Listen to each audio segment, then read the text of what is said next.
नमस्कार दोस्तों, कैसे हैं आप लोग। उम्मीद है आप सभी अच्छे होंगे। मेरे साथ आचार्य राजीव नारायण शर्मा जी जुड़े हैं। बहुत बहुत स्वागत है आचार्य जी आपका। आचार्य जी की भविष्यवाणियां किस तरह से सच साबित होती आई हैं और पिछली बार जिस तरह से कहा गया आचार्य जी की तरफ से कि जंतर मंतर का प्रोटेस्ट सरकार को हिला देगा, और सच में सरकार हिल गई। आचार्य जी, सरकार तो हिल गई जेनजी के प्रोटेस्ट से, और उसके बाद डर इतना कि अब संसद भी नहीं आ रहे हैं, ना मोदी जी आ रहे हैं, ना शाह जी आ रहे हैं। तो क्या मोदी शाह का ये जो डर है, कोई गणना है इसकी भी क्या ज्योतिषी में, कि इस डर के पीछे भी कोई ग्रह काम कर रहे हैं क्या?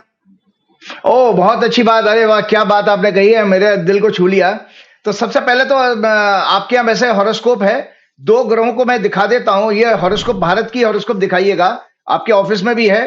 और दर्शकों, ये जो है ट्रांजिट है, मतलब हम 9 तारीख को हमारा प्रोग्राम आ रहा है। ये 9 अगस्त का ये ट्रांजिट है, ग्रहों की स्थिति भारत की कुंडली में आज क्या है और 15 अगस्त 1947 को क्या थी। तो ये इसलिए बताना जरूरी था कि जो आपने डर की विषय बात की, डर जो है वैदिक ज्योतिष में राहु से देखा जाता है। तो हमारी आप ये देखिए कि जो भारत की कुंडली में आप देखिए, जो मैंने दोनों ऑफिस में बोलिएगा, दोनों कुंडलियों को एक साथ दिखाएं सो दैट के दर्शक सीखेंगे ज्योतिष कैसे प्रेडिक्शन की जाती है। तो मिथुन लगन में ही 1947 में 15 अगस्त को भी मंगल था, और अभी भी मंगल मिथुन में ही आ गया है। क्या नाम है, पिछले हफ्ते या पिछले दिनों आया था। तो इसमें एक तो मंगल राहु के नक्षत्र में है। दूसरा बात यह है कि ये विद्यार्थी ही क्यों इस समय जागृत हुए। तो देखिए, काल ने अपनी गणना में, हमेशा प्रोग्राम में बताता हूं कि हम सब ग्रहों के अधीन बंधे हुए हैं। देश का साधारण आदमी, बड़े से बड़ा आदमी, कोई देश हो, सरकार हो, प्रधानमंत्री हो, सब ग्रहों की चाल से बंधे हुए हैं। और ये ग्रह हमारे मनोदशा को, जिसको हम कहते हैं साइकोलॉजिकल और साइकिक लेवल पर प्रभाव डालते हैं, जिसके कारण हमारे डिसीजन जो है अच्छे या बुरे होते हैं, और वही हमारी तकलीफ का कारण बन जाते हैं। तो 5वें घर को देख रहा है मंगल 15 अगस्त 1947 को भी, और आज 9 अगस्त को भी हम देखें तो भी 5वें घर को देख रहा है। तो आपने देखा ना कि बैक टू बैक, हमें इससे कोई लेना देना नहीं है कि सीजेपी का आंदोलन है। सीजेपी का आंदोलन करके आप लोग पॉलिटिकल एनालिस्ट, जर्नलिस्ट बात कर सकते हैं। एक ज्योतिषी तो ये देखेगा कि छात्र आंदोलन आ रहा है, तो भारत की कुंडली का क्या 5वां घर एक्टिवेट हो रहा है, बुध का क्या कनेक्शन है। क्योंकि एक मैंने रिसर्च अपने पिछले प्रोग्राम में दर्शकों के साथ शेयर की थी कि जो 1947 के बाद जितने भी आंदोलन हुए भारत में, जिसमें छात्रों ने तख्ता पलट किया है सरकार का, तो उसमें मंगल और बुध का दोनों का कनेक्शन आता है। तो मंगल उत्तेजना का और आंदोलन का कारक है, बुध जो है युवा पीढ़ी का, जिसको आप जेन जी कहते हैं, जेन अल्फा भी आप उसी में ही आएंगे।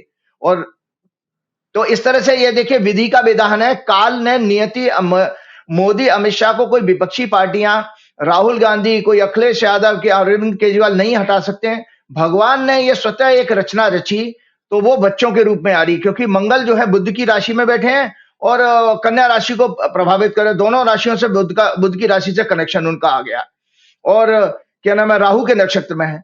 तो ये जो फियर साइकोसिस इसमें बीमारी है, ये मेडिकल एस्ट्रोलॉजी की किताब मैं दिखा रहा हूं। इसमें अलग अलग तरह की, नाना प्रकार की बीमारियों के बारे में हम जान सकते हैं कुंडली से ही। बीमार पड़े, देखिए डॉक्टर का रोल तब आता है हिमांशु, जब हम बीमार हो जाते हैं।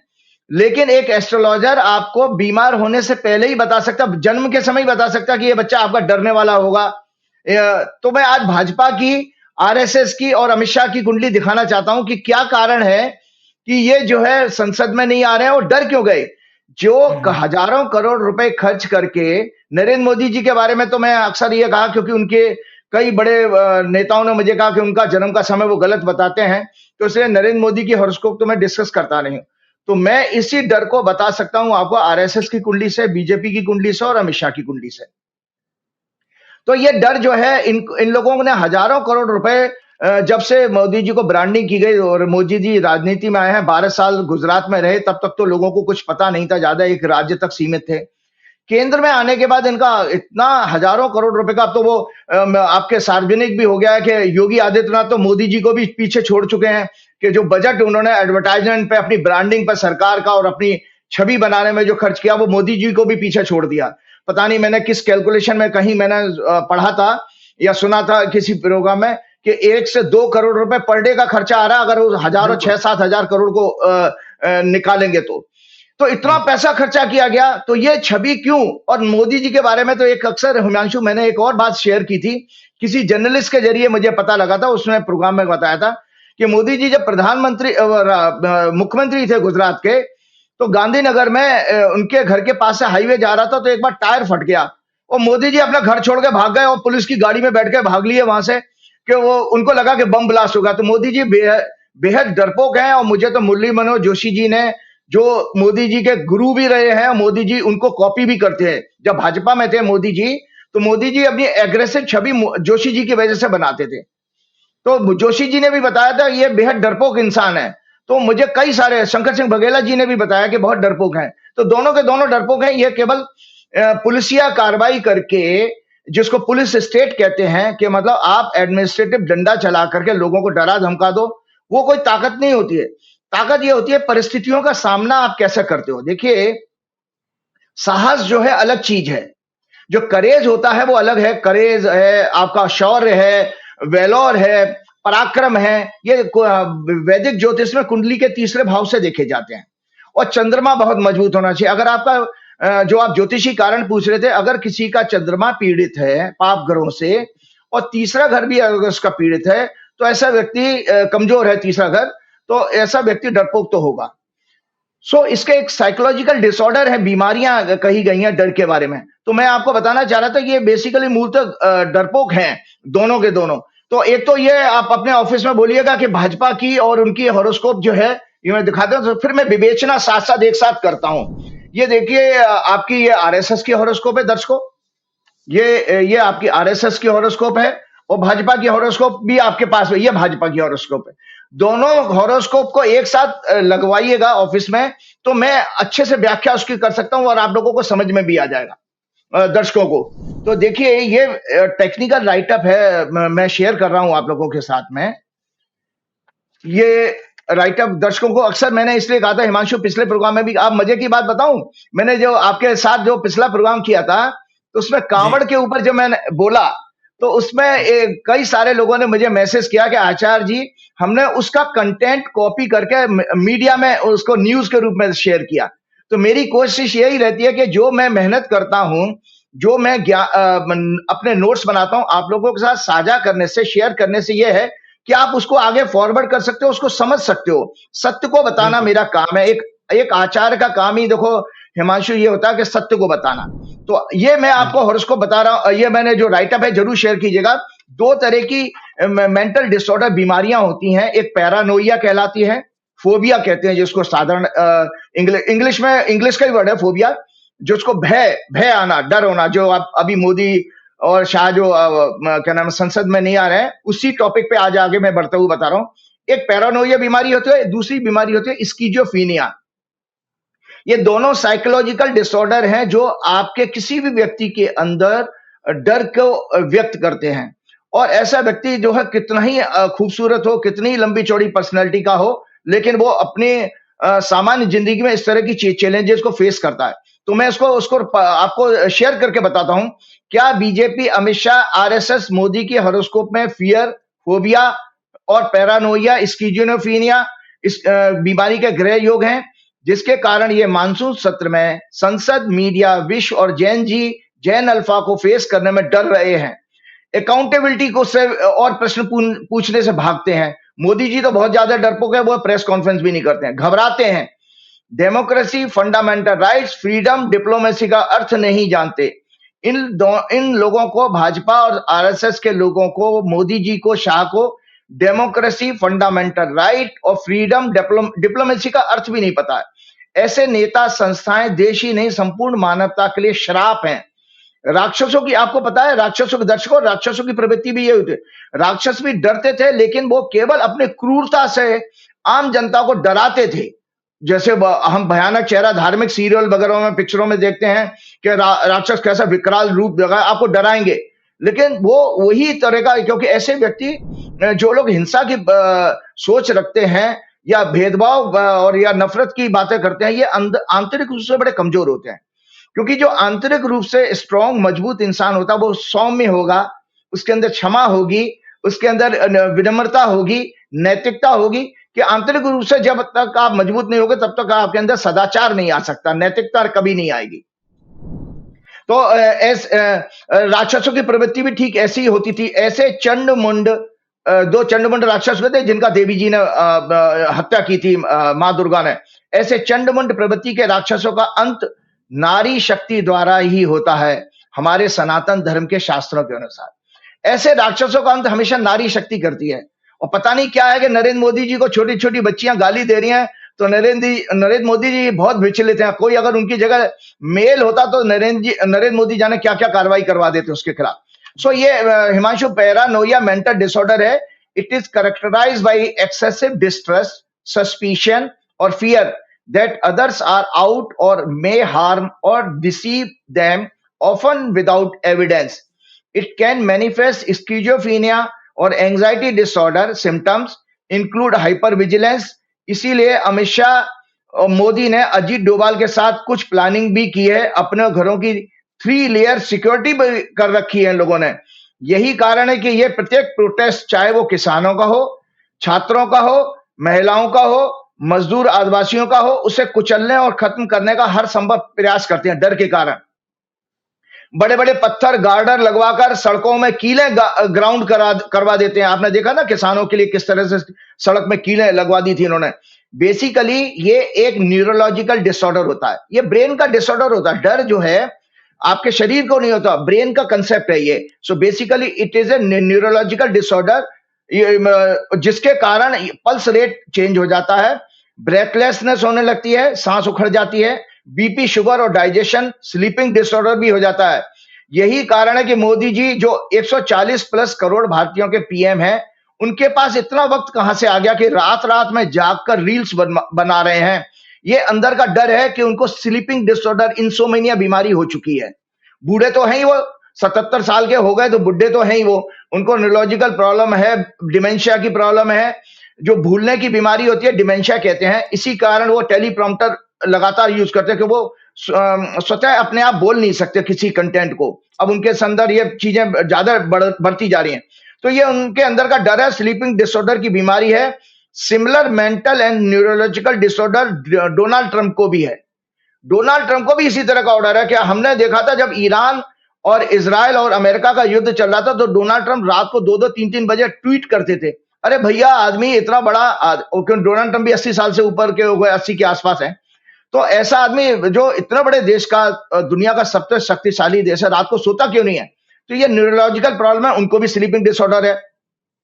वो रात में बार बार ट्वीट करते रहते तो सोते नहीं थे। जरा सा विरोध और अकाउंटेबिलिटी प्रश्न पूछने पर वो भी गंदी गंदी गालियां देने लगते थे। उनकी गालियां तो कितनी फेमस हुई हैं। उन्होंने नेतन्याहू से लेकर के किसी सऊदी अरब के प्रिंस से लेकर जाने किस किस को गालियां दी उन्होंने। ऐसे लोग अपने जीवन में, अब हमारे भारत को भी नरक का गड्ढा कह दिया था। ऐसे लोग अपने जीवन में बेहद अकेले होते हैं। They find difficulty in trusting others. दूसरी बीमारी जो मैं आपको बता रहा हूं दर्शकों, schizophrenia disorder. It is a chronic mental health disorder characterized by disruption in thought process, perception, emotions and behavior.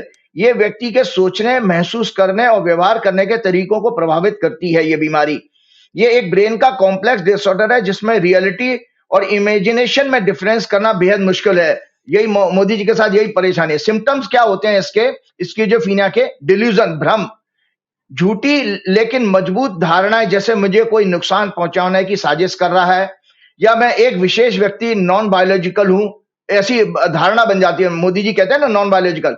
सो एक भ्रम की स्थिति पैदा। RSS, BJP, BHP, Modi, Shah, Yogi और स्वयंसेवकों में ये अंधभक्तों के ये सिम्टम जरूर होते हैं।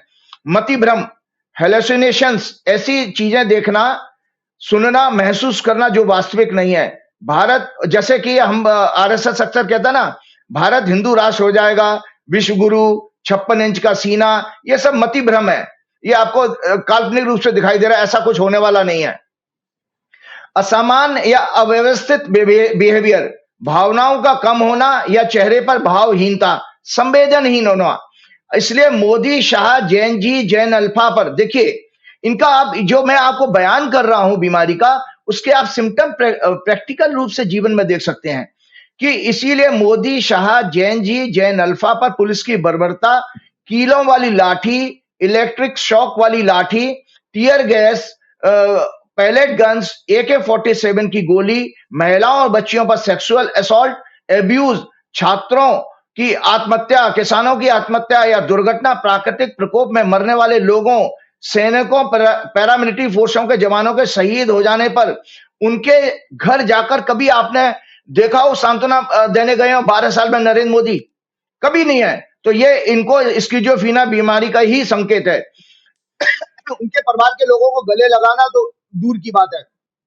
आप नेहरू गांधी परिवार को देखिए, गरीबों के घर में जाते हैं। आज राहुल गांधी भी है, देखिए किस तरह से कुली से लेके वो ट्रक ड्राइवर से लेके ड्राइवर्स के बीच में जाकर आम आदमी के बीच में जाकर कनेक्शन बनाते हैं। लेकिन ये लोग, इन लोगों को, मोदी, अमित शाह को और योगी आदित्यनाथ को कभी नहीं आपने देखा होगा लोगों को गले, उनके घर परिवार के लोगों को कभी गले लगाते हुए नहीं देखा। युवाओं की शिक्षा में भ्रष्टाचार, पेपर लीक, स्कूल कॉलेज में थर्ड क्लास फैसिलिटीज, इंफ्रास्ट्रक्चर पर कुछ भी ना बोलना, मौन रखना, बेरोजगारी, महंगाई, देश पर बढ़ते हुए कर्ज। एक रिपोर्ट के अनुसार वर्ल्ड बैंक, IMF के कर्जों का भारत सबसे बड़ा देश बन चुका है दुनिया में। सामाजिक रूप से ये आइसोलेट अपने आप को रखते हैं। तो देखिए कभी किसी से इनका मिलना जुलना ज्यादा नहीं, ये बहुत सोशल नहीं होते ऐसे लोग। मोटिवेशन और इंटरेस्ट में इनके अंदर कमी आ जाती है स्किज़ोफ्रेनिया बीमारी के अंदर। बोलने में कमी या रिलैक्स या हैप्पीनेस या ब्लिस की, आनंद की कमी, मतलब खुश होकर के इनको आनंद की अवस्था में ये लोग, ऐसे लोग रह नहीं पाते। कॉग्निटिव सिम्टम्स, फोकस करने में ऐसे लोगों को डिफिकल्टी होती है। मेमोरी लॉस, इंफॉर्मेशन गैदर करने में परेशानी होती है और पुअर डिसीजन मेकिंग होती है। ऐसे लोगों के लिए वो डिसीजन बार बार बैकफायर करते हैं। तो अभी आप देखिए कुछ समय से भाजपा और मोदी और अमित शाह के साथ यही हो रहा है, जो डिसीजन ले रहे हैं वो बैकफायर कर रहा है। तो इसके ज्योतिषीय कारण जो हमने जब पूछे, जब कुंडलियां हॉरोस्कोप तो मैंने आप लोगों को दिखाई, तो दर्शकों सुन लीजिए, ज्योतिषीय कारण इसके ये होते हैं। वैदिक ज्योतिष के अनुसार भय, संशय, डाउट का कारण मून और मरकरी और उनके ऊपर शनि, राहु, केतु, मंगल से पीड़ित होना। ये किसी की कुंडली में अगर इस तरह का प्रभाव है तो उसको डर, अनजाना डर जरूर रहेगा। इस तरह की जो मेंटल डिसऑर्डर जो मैंने ऊपर आपको एक्सप्लेन किया वो जरूर होंगे। ये समस्या गंभीर तब हो जाती है जब मून और मरकरी और पाप ग्रहों से प्रभावित 6, 8, 12, भारत वैदिक ज्योतिष के अनुसार कुंडली के 12 भाव में से 3 भाव जो होते हैं वो संकट के माने गए हैं, 6th हाउस, 8th हाउस और 12th हाउस। अगर ये कॉम्बिनेशन मरकरी मून का एफ्लिक्शन, पाप ग्रहों से प्रभाव 6, 8, 12 में हो तो बहुत गंभीर बीमारी के रूप में आता है। और अष्टम भाव तो मतलब सोचिए जन्मजात बीमारी, जैसे बच्चे जो होते हैं ना डर के, मतलब बच्चे यूरिन कर देते हैं बिस्तर में डर के कारण, ये हम बचपन में एक बीमारी देखते हैं। तो अगर वो बचपन से ही, वो आपको 8वां घर जो होता है हमारा क्रोनिक लेवल की बीमारी का होता है। अगर बच्चे के जन्म के समय ग्रह आ गया जो इस तरह की बीमारी, तो बच्चा बचपन से डरने लगेगा।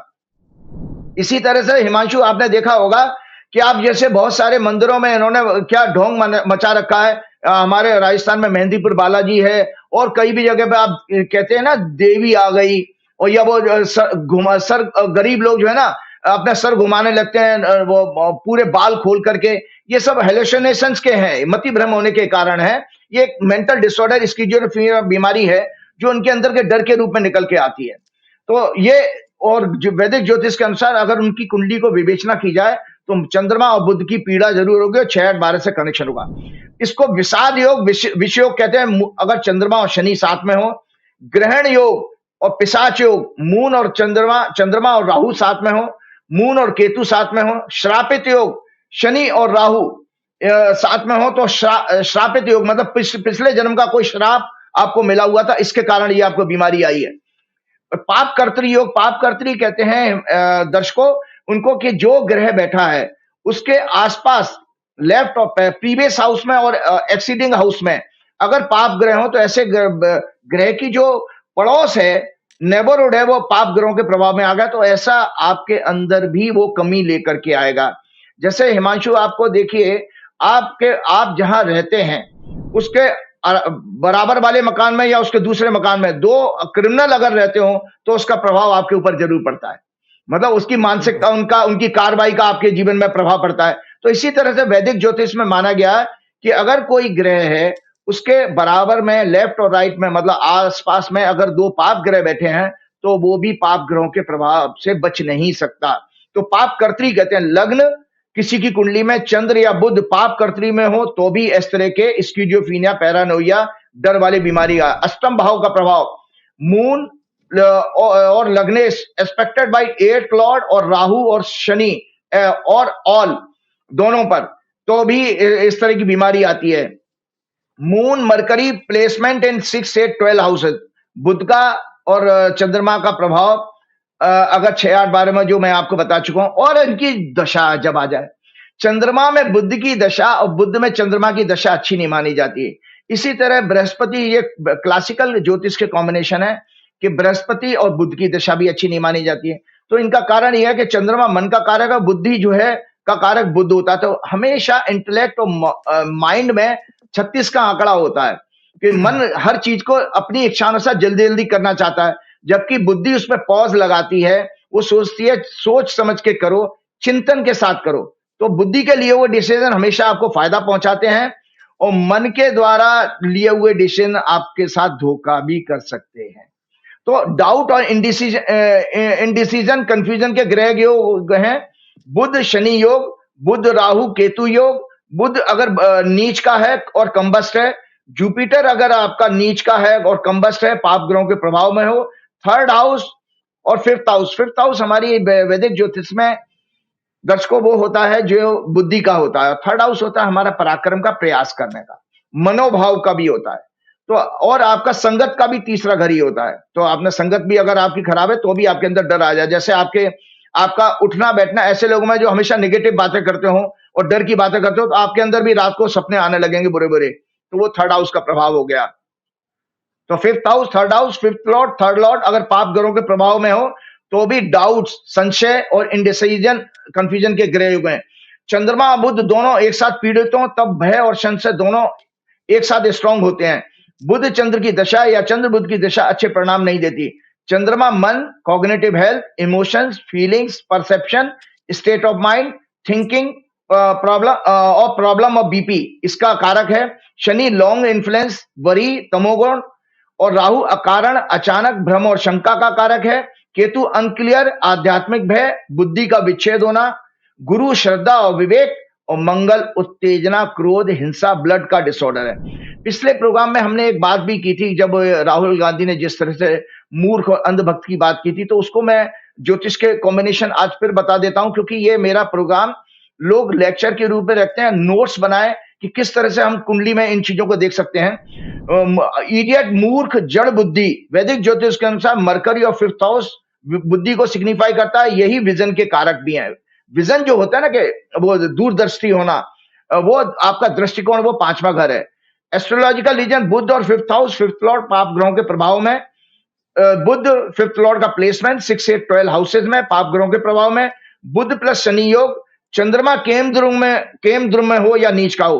केम द्रुम वो कहलाता है चंद्रमा, अगर चंद्रमा अकेला होता है, स्त्री ग्रह होने के कारण, अगर लेफ्ट और राइट कोई ग्रह नहीं है, खाली चंद्रमा है, तो ऐसा चंद्रमा भी आपके अंदर मूर्खता का और डर का भाव पैदा करेगा, जड़ बुद्धि का पैदा करेगा। जड़ बुद्धि 5th lord afflicted and influence of Saturn on 5th house. अंधभक्त, अंधश्रद्धा, कट्टरता के योग, ब्लाइंड फॉलोइंग, मैंने आपको पिछले प्रोग्राम में भी बताया था। 9th हाउस गुरु श्रद्धा, चेतना, आध्यात्मिक ज्ञान का आत्मसात होना, तीर्थ मंदिर, धर्म की समझ, और जुपिटर इन सभी विषयों का कारक है।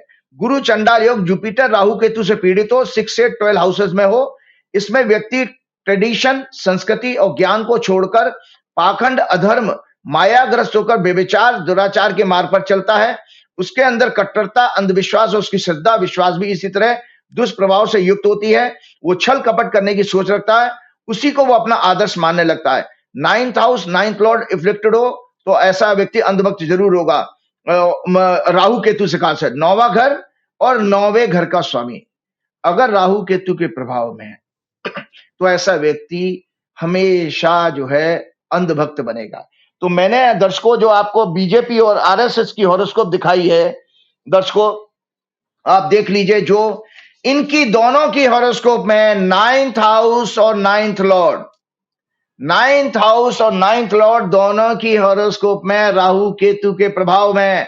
ये ज्योतिष का कॉम्बिनेशन इनकी कुंडली में, इसका अर्थ ये हुआ कि आरएसएस और बीजेपी अंधभक्त बनाने की फैक्ट्री है, सबसे बड़े उद्योग हैं। मतलब ये पार्टियां हमेशा अंधभक्त तैयार करेंगी, ये देश को नहीं समझ सकते। और दूसरा बात हिमांशु बता देता हूं कि मोहन भागवत जी ने बॉम्बे में अभी जैन जी के साथ उनका कोई नीता अंबानी के अंबानी ग्रुप के स्कूल में उनका एक प्रोग्राम किया गया था। तो मैं दर्शकों आपको बता देता हूं, चूंकि बीजेपी और आरएसएस अंधभक्त बनाने की फैक्ट्री हैं, जब तक आप जैन जी की साइकोलॉजी को नहीं समझेंगे तब तक आप जो है इन अंधभक्तों ये क्या नाम है, इन जैन जी और जैन अल्फा को इन्फ्लुएंस नहीं कर सकते। तो सबसे बड़ा सपना जो आरएसएस ने जो आप लोगों के मन में बैठा रखा है कि भारत कभी हिंदू राष्ट्र होगा, कभी नहीं होगा। भारत की दशा 6 सितंबर 2025 को मंगल की शुरू हो चुकी है, राहु के नक्षत्र में है, 2032 तक रहेगी। 32 के बाद 18 साल की जब राहु की दशा आएगी, वो लगन में ही प्लेस है। ये बच्चे टेक्निकल जो टेक्नोलॉजी है हमारे देश पर शासन करेगी। इसका टेक्नोलॉजी का अर्थ ये हो गया कि ये जैन जी बच्चे हैं, जो सोशल मीडिया वाले बच्चे हैं, एआई वाले और कंप्यूटर टेक्नोलॉजी वाले, ये देश पर राज करेंगे। भारत कोई हिंदू राष्ट्र नहीं बनने वाला। आरएसएस और बीजेपी की आइडियोलॉजी काम नहीं करेगी। इसीलिए आपने देखा होगा, और ये आरएसएस के स्वयंसेवक कभी भी क्या नाम है, जैन जी और जैन अल्फा को कभी समझ नहीं सकते। अभी आपको पता है 6 अगस्त को आरएसएस प्रमुख भागवत ने जो की थी, लेकिन जो मीटिंग की उसमें उन्होंने बच्चों को यह कहा कि हमारे अपने बच्चे हैं और ये आतंकवादी नहीं है, जबकि इसके विपरीत इनके एक कारवार जो अतुल लिमेकर ने उन्होंने टेररिस्ट कहा था। तो ये आरएसएस में अंधभक्त तैयार होते हैं। आरएसएस क्यों इन बच्चों को नहीं समझ सकता? देखिए ये बच्चे जो है जैन जी का, जब हम साइकोलॉजी में आगे वो कंटेंट ले लेता हूं कि बहुत सारे व्यूअर्स ने मुझे ये कहा था कि आचार्य जी आप ये जनरेशन जो है इसकी साइकोलॉजी बताइए, तो उस पर मैं जरूर थोड़ा सा बोलना चाहूंगा कि इनकी साइकोलॉजी क्या है। जब तक आप इनकी साइकोलॉजी को नहीं समझेंगे तब तक इन बच्चों को हैंडल नहीं कर सकते, उनसे डील नहीं कर सकते। तो आरएसएस और बीजेपी तो कभी नहीं कर सकती। क्यों? उनके स्वयंसेवकों में हमेशा जो उनको सिखा दिया गया, जो बता दिया गया, वो उस पर वो प्रश्न नहीं पूछ सकते। वो अपने टॉप लीडर से कोई क्वेश्चन नहीं कर सकते। उनको उस चीज को फॉलो करना, मानना ही है।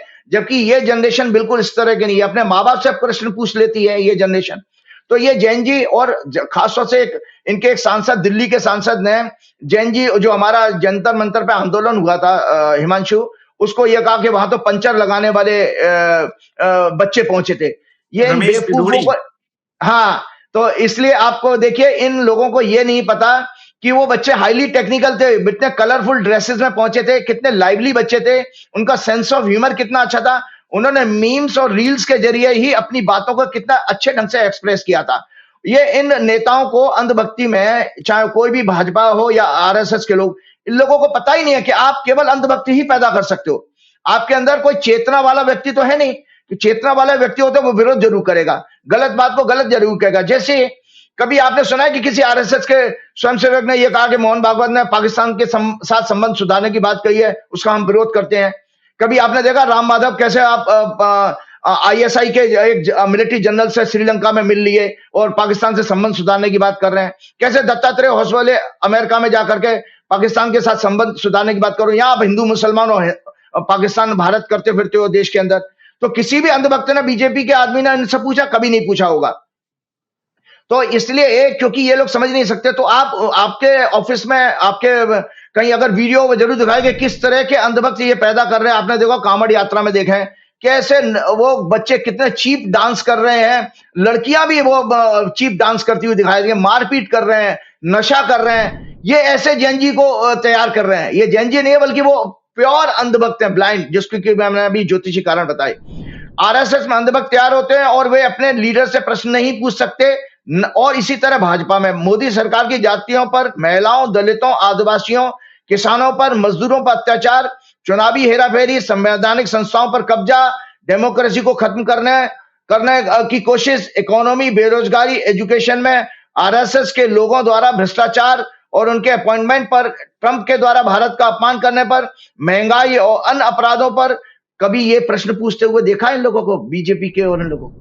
तो जब चेतना ही नहीं है, तो आप तो साक्षात, मैंने पिछले प्रोग्राम में क्या कहा था हिमांशु, कि जब हमारा इमोशनल चीजों से, जब हमारा इमोशनल सब्जेक्ट ज्यादा हावी हो जाते हैं, जैसे आपको कह दिया जाए कि भारत हिंदू राष्ट्र होगा, ये इमोशनल सब्जेक्ट है कि हिंदू मुसलमान, आप रिलीजन से, आप जब वो भी, भक्ति भी आपकी इमोशनल सब्जेक्ट है, और या हिंदू धर्म, सनातन धर्म खतरे में, ये भी इमोशनल सब्जेक्ट है, या लव जिहाद, ये भी इमोशनल सब्जेक्ट है।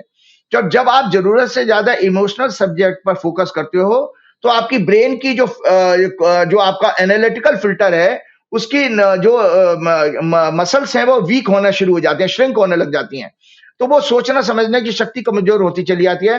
जो मैंने पिछले प्रोग्राम में कहा था कि 5% कैटेगरी वाले, ये जानवरों की कैटेगरी में आते हैं भाजपा और आरएसएस के लोग, जो कि 5% एनालिटिकल हेल्दी मनुष्य के अंदर 40%, 35 से 40% होता है, जो विवेक शक्ति जिसको कहते हैं, डिस्क्रिमिनेशन पावर, वो डॉग, डोंकी और पिग में 5% होता है, कुत्ता, गधा और सूअर में 5% होता है। तो वो रिएक्शन नहीं देते हैं, उनको जो आप आदेश दोगे उसको फॉलो करें। यही आरएसएस और बीजेपी के लोगों के साथ है। और जबकि ये जेनजी की साइकोलॉजी क्या है, जेनजी कभी भी, आप सोचिए, एक तो अकाउंटेबिलिटी पर विश्वास करता है, उसको अगर जो अगर टैक्स दे रहा है, उस टैक्स के पैसे की फैसिलिटी नहीं मिल रही है, तो उसको वो आपसे प्रश्न पूछ लेगा। आपने देखा नहीं कि किस तरह से जैन अल्फा ने अभी इस समय अलग अलग स्कूल कॉलेज से वीडियो आ रही हैं, मीम्स आ रहे हैं, रील्स आ रही हैं, कि वहां पर टॉयलेट से लेकर के, अगर उनकी क्लासरूम में पानी टपक रहा है, या बिजली नहीं है, या पानी, खाने की कोई चीज नहीं है, उसकी वो चीजें लेकर के सरकार को एक्सपोज कर रहे हैं। तो ये बच्चों के अंदर बहुत बड़ी चीज है कि टेक्नोलॉजी के बच्चे बहुत शार्प होते हैं और फैक्ट चेक कर लेते हैं। आप इनको बेवकूफ नहीं बना सकते। अगर आप इनको कहेंगे वो ये हिंदू धर्म, तो वो तुरंत वो आजकल चैट जीपीटी से पूछ लेंगे, चैटबॉट से पूछ लेंगे कि हिंदू शब्द तो विदेशी है। वो एआई से पूछोगे तो हिंदू शब्द तो कोई हमारे वैदिक शास्त्रों में हिंदू शब्द ही नहीं है। तो इस तरह से वो आपको एक्सपोज कर देंगे। तो मैंने आपको बताया, बीजेपी, आरएसएस, अमित शाह को हॉरोस्कोप में, जो मैं अभी आपको बता रहा था, आरएसएस बीजेपी की हॉरोस्कोप तो मैंने दिखाई, और ये अमित शाह की हॉरोस्कोप है। ये अमित शाह की हॉरोस्कोप देख लीजिएगा कि अब बात हमारी वहीं से शुरू हुई थी कि अमित शाह डर क्यों रहे हैं, तो आज इसलिए बता रहा हूं। बीजेपी, आरएसएस, अमित शाह के हॉरोस्कोप में मूर्ख, भय, अंधभक्ति और संशय के, डाउट के ग्रह योग हैं। आरएसएस की कुंडली जो मैंने दिखाई, 27 सितंबर 1925, वृश्चिक लगन और मकर राशि की कुंडली है। अंधभक्ति, अंधश्रद्धा, कट्टरता, फॉल्स प्रोपेगेंडा की आइडियोलॉजी, क्योंकि इनकी हॉरोस्कोप में 9th हाउस, 9th लॉर्ड दोनों राहु केतु के प्रभाव में। मैंने कहा था ना कि आप दोनों कुंडली एक साथ लगाइएगा, जिसका 9वां घर और 9th लॉर्ड दोनों पीड़ित हो, तो ऐसा व्यक्ति, उसकी आइडियोलॉजी कुछ नहीं होती, वो किसी भी थोपी हुई फोर्सेबल आइडियोलॉजी को मानने लगेगा, अंधभक्त हो जाएगा। और बुध मंगल के साथ है इनकी आरएसएस की कुंडली में, अर्थात जो चोरी करने का योग भी मैंने एक बार न्यूरोलॉजिकल डिसऑर्डर एक प्रोग्राम में डिस्कस किया था। बुध 8th लॉर्ड भी है इस कुंडली का। जड़ बुद्धि मूर्खता के ग्रह योग भी हैं, क्योंकि इनकी कुंडली में, आरएसएस की कुंडली में 5th house, 5th Lord Jupiter पाप ग्रहों के प्रभाव में है। मतलब 5वां घर भी और 5वें घर का स्वामी भी आरएसएस की कुंडली में पीड़ित है। तो इसलिए जड़ बुद्धि, मतलब इडियट होने का, मूर्ख होने का योग इनकी कुंडली में भी है। शनि शुक्र 12वें भाव में है। भोग विलासता, स्त्री शोषण, नारी को भोग की वस्तु समझना, माया, धन दौलत आदि के प्रति असीम लगाव के योग आरएसएस की कुंडली में है, क्योंकि शनि और शुक्र 12वें भाव में है। इसीलिए ये संस्था कभी भी महिलाओं का सम्मान करने वाली नहीं है। इन मोहन भागवत को, अगर मैं होता उस प्रोग्राम का आयोजक, तो मैं मोहन भागवत से पूछता कि बच्चियों के कपड़ों पर हाथ कैसे लगाया गया, बच्चियां कैसे पीटी गईं, इस पर उनको जरूर जवाब देना चाहिए था।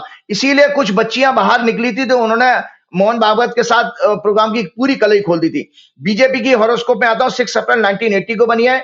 मिथुन लग्न, वृश्चिक राशि। इनकी कुंडली में भी अंधभक्ति, अंधश्रद्धा, कट्टरता, फॉल्स नैरेटिव, फॉल्सहुड, प्रोपेगेंडा और दूषित आइडियोलॉजी का कपट योग है, क्योंकि इनकी कुंडली में भी 9th हाउस, 9th लॉर्ड दोनों राहु केतु के प्रभाव में है। जड़ बुद्धि, मूर्खता, इडियट के भी ग्रह योग है इनकी कुंडली में। और छात्रों, संतान के प्रति प्रेम न होना, पाखंड की भक्ति, क्योंकि 5th हाउस और 5th लॉर्ड दोनों पाप ग्रहों से पीड़ित हैं, शनि से पीड़ित हैं। जो शनि मंगल से पीड़ित है, राहु केतु के साथ है भाजपा की कुंडली में।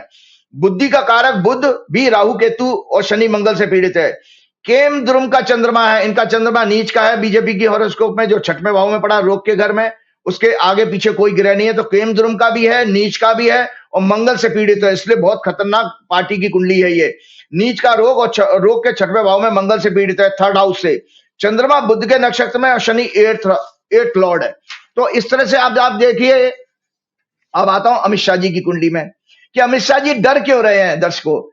इसके बाद मैं अगला टॉपिक लेना चाहूंगा। अमित शाह 22 अक्टूबर 1964, कन्या लग्न मेष राशि। इनकी हॉरोस्कोप में placement of Jupiter in 9th house is good, अच्छा है, but 9th lord is placed in 12th house. 9वां घर का स्वामी 12वें घर में चला गया। 6th लॉर्ड शनि से पीड़ित हो रहा है। ये शनि मंगल की नीच राशि, नीच के मंगल से पीड़ित हो रहा है शनि 8वीं दृष्टि से। अतः इनके अंदर भी अंधभक्ति, अंधश्रद्धा, कट्टरता की आइडियोलॉजी है, लेकिन बीजेपी आरएसएस से थोड़ा बेटर है, क्योंकि इनके जुपिटर इनके 9th हाउस में चला गया। इनका 5th house, 5th Lord Shani नीच के 8th लॉर्ड शनि से पीड़ित है, मंगल से पीड़ित है। और साथ ही बुध जो कि राहु के नक्षत्र में, वो भी नीच के मंगल से पीड़ित है। सूर्य नीच का है इनकी कुंडली में, राहु 10th हाउस में बुध की राशि में है, लेकिन मंगल के नक्षत्र में है। अतः जड़ता, मूर्खता के ग्रह योग अर्थात दूरदर्शिता की कमी, संवेदनहीनता, दोषपूर्ण भक्ति, ज्ञान, शिक्षा, बच्चों के प्रति प्रेम आदि का लगभग शून्य होना, जैसे संवेदनहीन होना, इनके कुंडली में योग है। Hence Amit Shah, BJP, RSS सभी के हॉरोस्कोप में पैरानोइया, इसकी जो फीना बीमारी से ग्रस्त होने के एस्ट्रोलॉजिकल कॉम्बिनेशन है। अमित शाह की हॉरोस्कोप में चंद्रमा 8th हाउस में शुक्र के नक्षत्र में है, और चंद्रमा शुक्र दोनों फीमेल प्लेनेट हैं, दोनों स्त्री ग्रह हैं, 6th लॉर्ड शनि के प्रभाव में। अतः छात्राएं और नारी शक्ति इनके राजनीतिक और अन्य कार्यों के अंत का कारण ठीक उसी तरह बनेगी जैसे मां दुर्गा ने चंड मुंड का अंत किया। अमित शाह की कुंडली सुन लीजिए, मैं दोबारा रिपीट कर रहा हूं। अमित शाह की हॉरोस्कोप में चंद्रमा 8th हाउस में शुक्र के नक्षत्र में है, और चंद्रमा शुक्र दोनों फीमेल प्लेनेट हैं, और दोनों शनि से पीड़ित हैं, छठवें घर के शनि से। अतः छात्राएं, नारी शक्ति इनके राजनीतिक और अन्य कार्यों के अंत का कारण ठीक उसी तरह बनेगी जैसे मां दुर्गा ने चंड मुंड का अंत किया था। इसी तरह भाजपा की हॉरोस्कोप भी मैंने आपको दर्शकों को पहले कई प्रोग्राम में कहा कि ये जो समय चल रहा है मंगल की दशा में ही भारत की, आरएसएस और बीजेपी का अंत हो जाएगा इस देश से। किसी और फॉर्म में ये पार्टियां बन जाएंगी, लेकिन आरएसएस इस रूप में तो आरएसएस और बीजेपी खत्म होने वाली है। बीजेपी के हॉरोस्कोप में भी मून वीनस की दशा जो क्रमशः 6th हाउस और 12th हाउस में चल रही है, प्लेस हैं, उनकी चल रही है। दोनों फीमेल को सिग्निफाई करते हैं। चंद्रमा 6th हाउस आंदोलन, लिटिगेशन, बीमारी, इलेक्शन फाइट्स में के भाव में है, और आंदोलन, क्रूरता, हिंसा को सिग्निफाई करने वाले मंगल से प्रभावित है। अतः नारी शक्ति अर्थात देवी शक्ति भाजपा शासन को इनके शीर्ष नेतृत्व का अंत करेगी। ये नारी शक्ति। अमित शाह की हॉरोस्कोप में जुपिटर, मरकरी और उसमें केतु की प्रत्यंतर दशा 24 अगस्त से शुरू हो रही है। दर्शकों, आगे आने वाले समय होता है 24 अगस्त से, जब केतु की प्रत्यंतर दशा अमित शाह की हॉरोस्कोप में शुरू होगी। इनके D10 चार्ट में मंगल केतु लग्न में है और शनि से पीड़ित हो रहे हैं। अतः मंगल 4th हाउस में शनि को पीड़ित कर रहा है। मंगल धनु लग्न की इस हॉरोस्कोप का 12th लॉर्ड भी है। अतः इन्हें हेल्थ और पॉलिटिकल कैरियर में भारी संकटों का सामना करना पड़ेगा। ये दशा 11 अक्टूबर 2026 तक रहेगी। तो इसमें अमित शाह के लिए आ रहा है। अब मैं आपको जल्दी से बताता हूं, अगले प्रोग्राम में डिटेल में उस पर चर्चा करूं। जैन जी का fearless Gen Z, Gen Alpha, इस टेक्निकल पीरियड की इस जनरेशन ने जो बहुत creative, lively, humorous and innovative है, साथ में फियरलेस, पूरे देश के सभी वर्गों, सिस्टम्स, ब्यूरोक्रेसी, पैरामिलिट्री फोर्स और पुलिस फोर्स है, जुडिशरी, मीडिया, आम जनता, इंटेलेक्चुअल, जर्नलिस्ट के अंदर से डर पूरी तरह जनरेशन ने खत्म कर दिया है। इन्होंने 2001 से और 2007 में कॉर्पोरेट को हजारों करोड़ रुपए खर्च करके जो इनकी जो मोदी जी की और उसकी छवि बनाई गई, उसको पूरी तरह ध्वस्त कर दिया है। अब मैं आपके सामने ये बताना चाह रहा हूं कि नरेंद्र मोदी की जो आर्टिफिशियल फेक और 56 इंच की छाती और बेहद ईमानदार है, Gujarat model, great oratory power, political wisdom, विकास प्रेमी, विश्वगुरु, हिंदुत्व प्रेमी एक्सेट्रा की फॉल्स नैरेटिव स्टोरी, जो प्रोपेगेंडा कर जो इमेज बनाई गई थी, उस गुब्बारे को इस जैन जी, जैन अल्फा ने पूरी तरह बर्स्ट कर दिया है। उनके 2001 से सार्वजनिक जीवन में जो जो कारनामे देश और दुनिया को नहीं पता थे, उन्हें वीडियोस, मीम्स, रील्स के जरिए सोशल मीडिया में वायरल करके एक्सपोज कर दिया। उनके राष्ट्रवाद, राष्ट्रभक्ति को भी एक्सपोज किया। बच्चों ने तो बड़े इनोवेटिव नारे वायरल कर दिए। ये कंटेंट है, ये मेरे नारे नहीं है, बच्चों के नारे हैं। मैं पढ़ के सुनाता हूं, देखो कितने बच्चे हमारे इनोवेटिव हैं। 56 इंच का छोटा बंदर, भाग नरेंद्र भाग नरेंद्र, जब जब मोदी डरता है हिंदू मुस्लिम करता है, जब जब मोदी डरता है पुलिस को आगे करता है।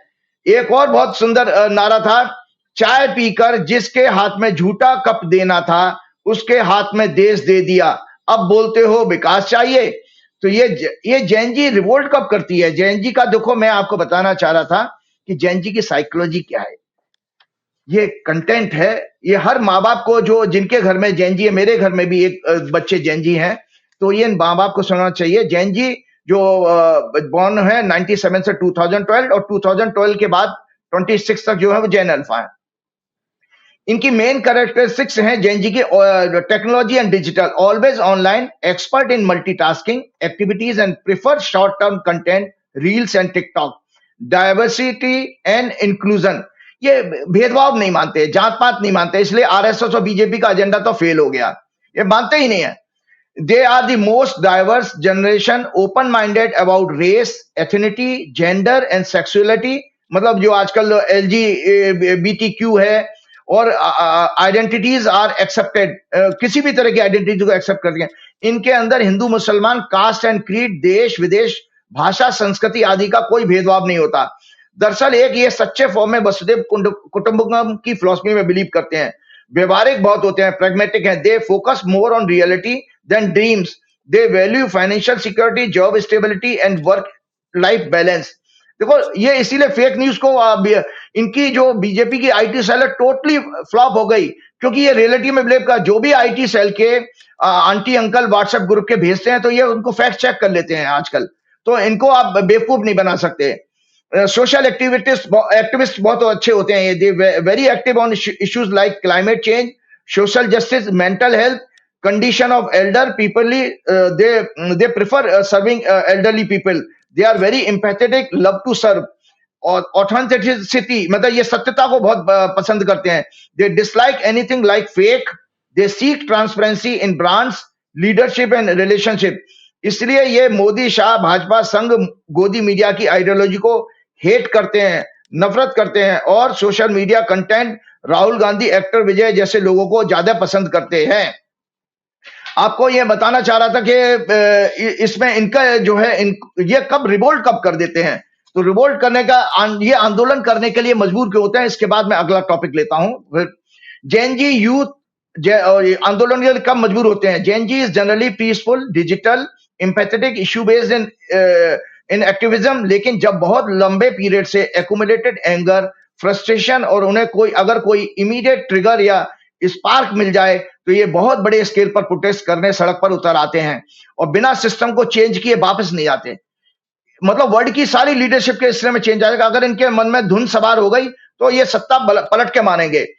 प्रोटेस्ट का पार्ट 1, सीजेआई के युवाओं की बेरोजगारी का मजाक उड़ाने से हमारा ट्रिगर शुरू हुआ, उन्हें कॉकरोच और पैरासाइट कहने से शुरू हुआ। एजुकेशन में करप्शन, पेपर लीक से हुआ, लेकिन एजुकेशन मिनिस्टर के रेजिग्नेशन से तो केवल पॉज हुआ है।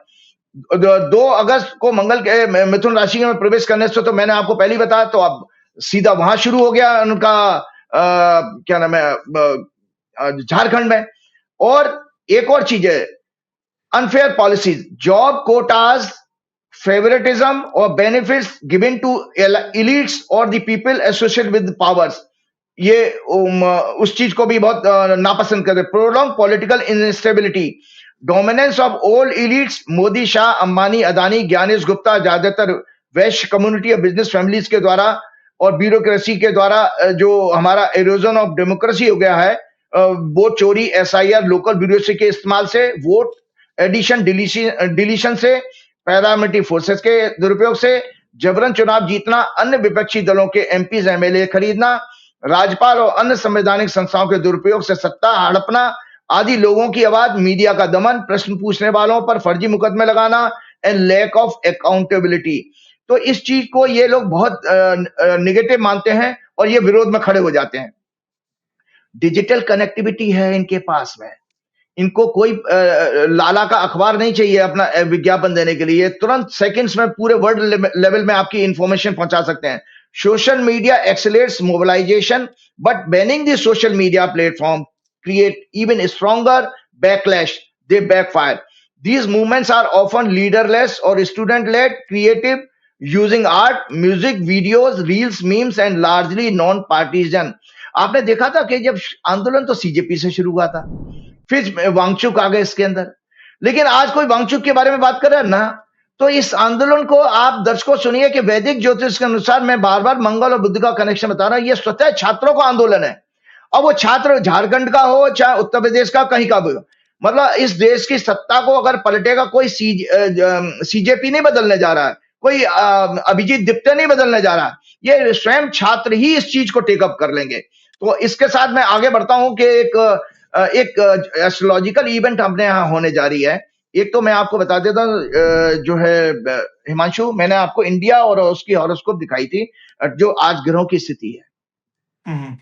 दर्शकों, 18 सितंबर को मंगल, अगले महीने में 18 सितंबर को जब मंगल राशि बदल करके कर्क में आएगा, उस समय वह 9th हाउस को प्रभावित करेगा।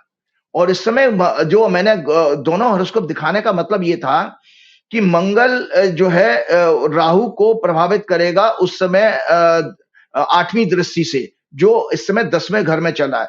सत्ता पलटने के लिए हमारे पास, हमने जब रिसर्च की थी कि किसी देश में सत्ता परिवर्तन कब होता है, तो राहु मंगल का कनेक्शन बहुत ज्यादा है, प्रोमिनेंस में आता है। तो ये 18 सितंबर से कोई बहुत बड़ा आंदोलन फिर एक और खड़ा होगा, जो अल्टीमेटली, जिसमें जुडिशरी के ऊपर, अभी अभिजीत दिप्ते ने कुछ 2 दिन पहले कहा भी है इस तरह का कि दे आर नॉट हैप्पी, आज की जो जैन जी है, they are not happy with the judiciary, कि जुडिशरी पूरी तरह कंप्रोमाइज हो चुकी है, और मीडिया पर भी। तो जो 18 सितंबर को जो मंगल राशि बदलेगा, वो भारत की कुंडली में 3रे घर में प्रवेश करेगा, और 3rd हाउस जो होता है वो मीडिया का होता है। तो मीडिया के पिटने का, मीडिया के खिलाफ आंदोलन, विरोध जबरदस्त बढ़ेगा पूरे देश भर में, क्योंकि मीडिया ने बहुत बड़ी गद्दारी की है। और साथ में जुडिशरी को भी, और 9th हाउस से आपका कॉन्स्टिट्यूशनल इंस्टीट्यूशन भी आते हैं, तो इलेक्शन कमीशन के ऊपर भी, क्योंकि अभी सीजेपी के जो टॉप लीडरशिप है, उन्होंने ये कहा है कि जिस तरह से देश में चुनाव हो रहे हैं, जिस तरह से एमपी एमएलए खरीदे जा रहे हैं, कि एक इलेक्शन सिंबल पे आप चुनाव जीत के आते हैं, फिर आप पार्टी बदल लेते हैं, तो जनता के साथ धोखा कर रहे हैं। तो दर्शकों, आज बता देता हूं कि अगले महीने जब मंगल कर्क राशि में आएगा, दशा तो अभी भी मंगल की खराब है, आंदोलन तो अभी भी है। छात्र इस बात के लिए अगला आंदोलन करने वाले हैं, शिक्षा से हटके जो चुनाव की हेराफेरी है, गड़बड़ी है, ये जितने भी भगोड़े और दल बदलू जो हैं, ये अपने अपने क्षेत्रों में जनता के द्वारा पीटे जाएंगे। ये जनता का विरोध का सामना करेंगे, उनका क्रोध का सामना करेंगे, क्योंकि जनता को वोट का उन्होंने धोखा दिया है। दूसरा, वो न्यायालय के प्रति भी बहुत अपना रोष प्रकट करने वाला है, न्यायालय का ऊपर भी उनका विरोध प्रदर्शन इसी तरह सोशल मीडिया में बढ़ने वाला है। अब मैं एक ये हॉरोस्कोप डिस्कस करता हूं, आपको बता देता हूं।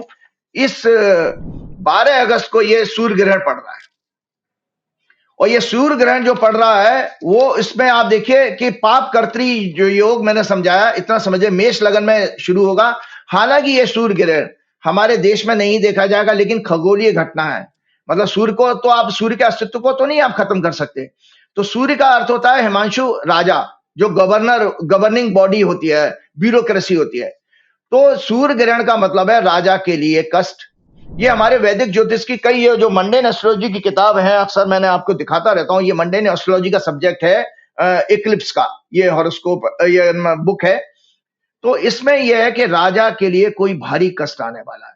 तो दुर्भाग्य ये है, जो हमारे डेमोक्रेसी में 4 पिलर कहे गए हैं, एग्जीक्यूटिव, आपका जुडिशरी, पब्लिक और मीडिया, तो इसमें मीडिया का हाउस पाप कर्त्री में आ रहा है। सो मैं इस सूर्य ग्रहण से भी देख रहा हूं, राजा और राजा को सपोर्ट करने वाली गोदी मीडिया के ऊपर बहुत बड़ा आंदोलन एक दिखाई दे रहा है, इस सूर्य ग्रहण के कारण दिखाई दे रहा है। ये ग्रहण लगभग 12 अगस्त को 10:27 पे शुरू होगा।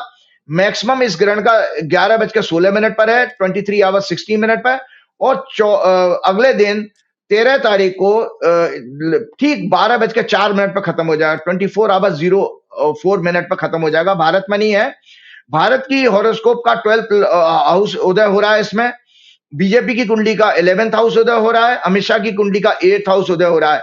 दशा जो है भारत की कुंडली की मंगल राहु की चल रही है, बुध की, सूर्य की और शनि की, जब ये ग्रहण पड़ रहा है। और बीजेपी की कुंडली की दशा मून वीनस, और अमित शाह की कुंडली में जुपिटर मरकरी। तो ये इनके लिए अमित शाह बीजेपी की कुंडली में तो ये बहुत ज्यादा खराब समय दिखा रहा है। ये बीजेपी की हॉरोस्कोप है कि जिसमें सत्ता परिवर्तन का योग मैंने आपको पहले ही बताया था।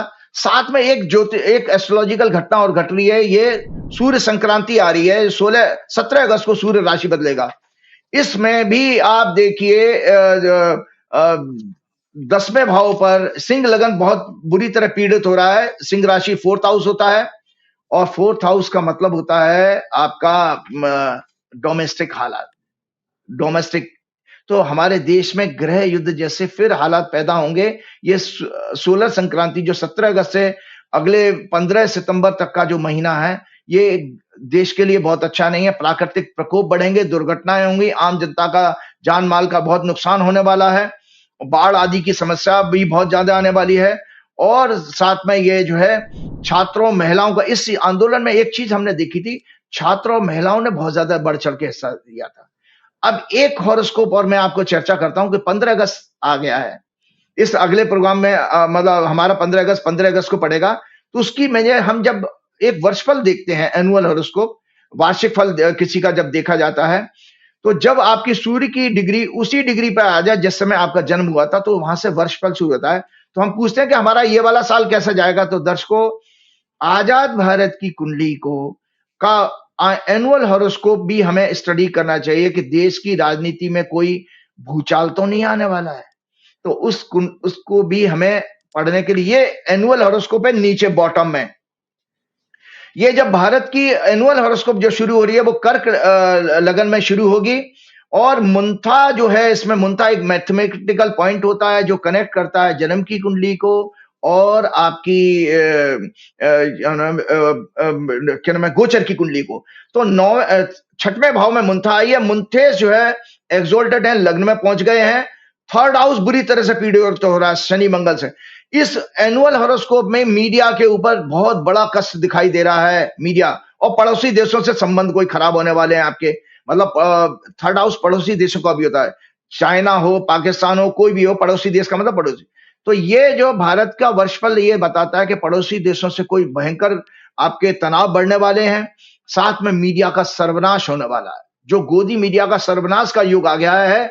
और जब भी तानाशाह जाता है तो उसके बाद जनता सबसे ज्यादा जो है किसी को पनिश करती है तो मीडिया को करती है।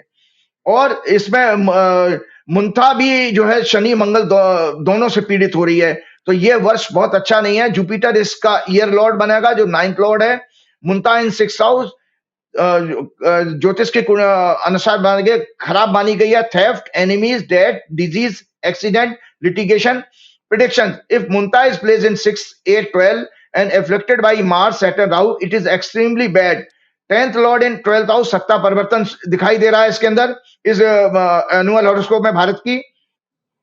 4th लॉर्ड डेबिलिटेटेड है वीनस और afflicted by Mars, Saturn. 3rd house है afflicted by Mars, Saturn.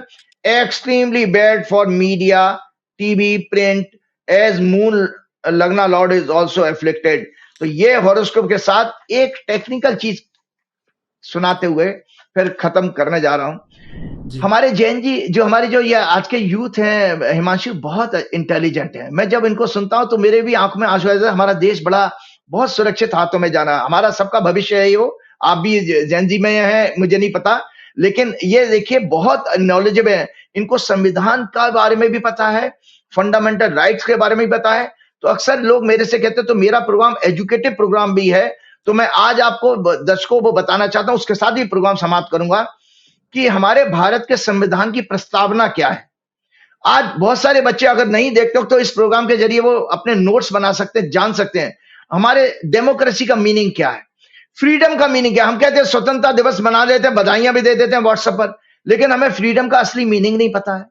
हमारे फंडामेंटल राइट्स क्या है हमारे कॉन्स्टिट्यूशन में, वो भी नहीं हमें पता है, लेकिन हमें पता होने चाहिए। जैन जी को तो पता है, लेकिन सबसे ज्यादा नुकसान जो है हमें, एक योगेंद्र यादव जी बहुत बड़े साइकोलॉजिस्ट हैं, उनका एक बहुत अच्छा मुझे एक स्टेटमेंट पसंद आया, किसी वीडियो में वो कह रहे थे कि इस देश की बर्बादी, सुन लीजिए हम सब लोग, मैं भी उस पीढ़ी में आता हूं, कि इस देश की बर्बादी में सबसे बड़ा योगदान उनका है जो सन 60 के बाद पैदा हुए हैं और अभी भी हैं, मतलब आपके मिलेनियम या उससे पहले वाले।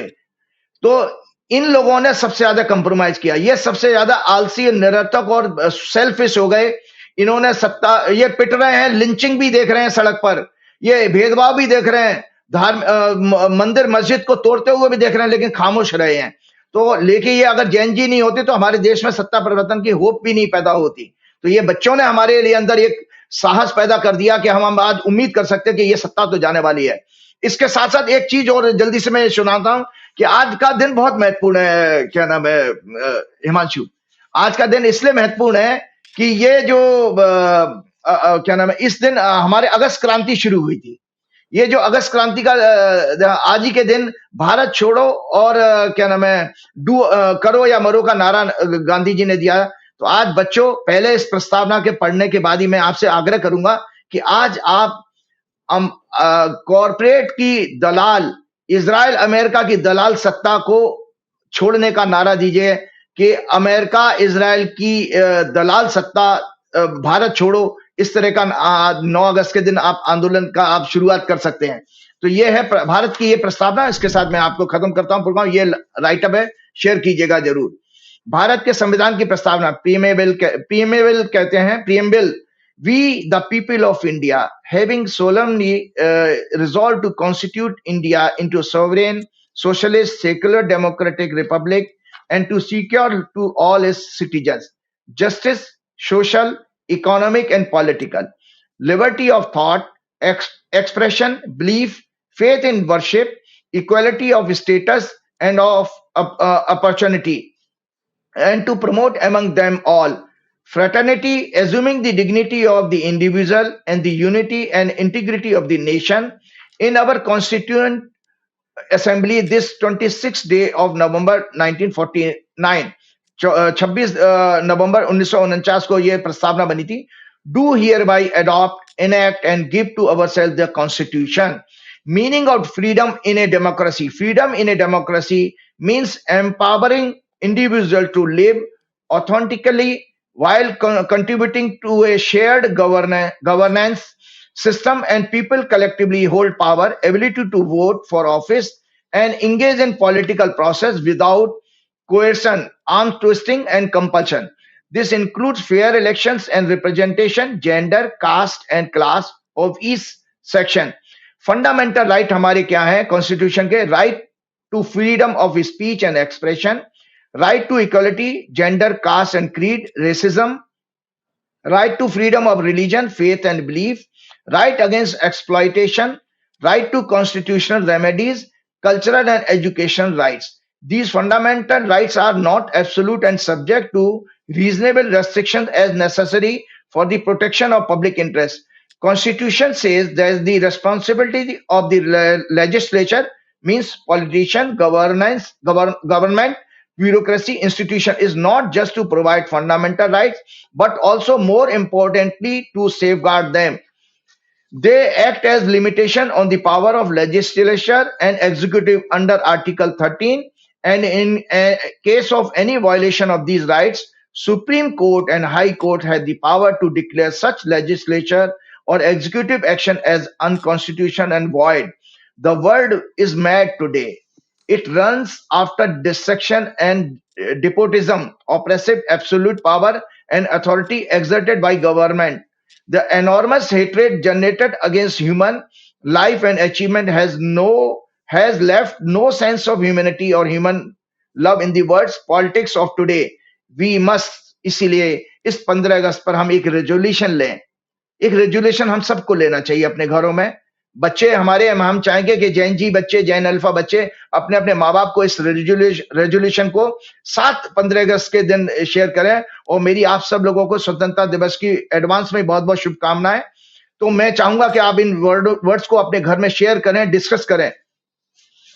We must focus freedom from want, freedom from hatred, freedom from discrimination, jealousy, freedom from hate speech, freedom from fear, war, freedom from frustration, corruption, nepotism in life, freedom from violence, freedom from exploitation, freedom from dishonor, freedom from early death and disease, freedom from sexual assault on females. Five virtues are necessary for freedom: absence of intolerance, compassion or fellow feelings, knowledge, freedom of thought and conscience, freedom from fear, frustration, despair, corruption. Meaning of democracy, इसके साथ हम programme करेंगे। Democracy का मायने क्या है? ये एक देश या समाज को चलाने का ऐसा सिस्टम है जिसमें लोगों के पास ही देश या ऑर्गेनाइजेशन को रन करने की पावर होती है, जिसे वे अपने वोट के द्वारा इलेक्टेड रिप्रेजेंटेटिव को इलेक्ट करके कंप्लीट करते हैं। इसकी रूट या जड़ या फिलॉसफी है कलेक्टिव डिसीजन मेकिंग, सामूहिक निर्णय एंड पॉलिसीज। इसकी आत्मा है फ्री एंड फेयर इलेक्शन। तो जिस देश में फ्री एंड फेयर इलेक्शन नहीं होंगे तो उसकी प्रजातंत्र की आत्मा मर जाती है, जो हमारे देश में हो रहा है।